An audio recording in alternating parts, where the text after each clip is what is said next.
ভাতারের একটি বেসরকারি কম্পিউটার সেন্টারের উদ্যোগে বাৎসরিক পরীক্ষার আয়োজন করা হলো। অংশগ্রহণ করলো শতাধিক ছাত্রছাত্রী। পূর্ব বর্ধমান জেলার ভাতারের পোস্ট অফিসের কাছে রয়েছে একটি কম্পিউটার সেন্টার।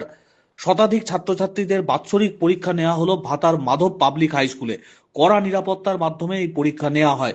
কম্পিউটার প্রশিক্ষণের মাধ্যমে সব থেকে বেশি গুরুত্ব দেওয়া হচ্ছে এখন এআই এর উপর বলে জানিয়েছেন সেন্টারের ডাইরেক্টর জামাল হোসেন। ভাতার থেকে আমিরুল ইসলামের report. Jawaharlal Nehru computer literacy ড্রাইভের ভাতার ব্রাঞ্চের আজকে বাৎসরিক পরীক্ষা অনুষ্ঠিত হলো। আমাদের এক্সাম সেন্টার ছিল Bhatar Madhab public high school.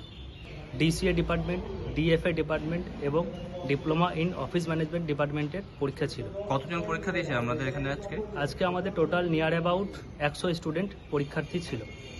পরীক্ষা চলাকালীন সব সুষ্ঠুভাবে হয়েছে? হ্যাঁ, সমস্ত কিছু ঠিকঠাক ছিল। এদের ডিউরেশন কত মাসের ছিল? ডিউরেশন ছিল 1 ইয়ার। প্রত্যেকটা কোর্সের ডিউরেশন 1 ইয়ার ছিল? প্রত্যেকটা কোর্সের ডিউরেশন 1 ইয়ার ছিল।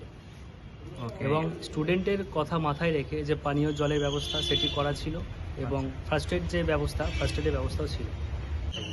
আপনার নাম পরিচয়? আমার নাম শেখ জামাল হোসেন, আমি সেন্টার ডাইরেক্টর।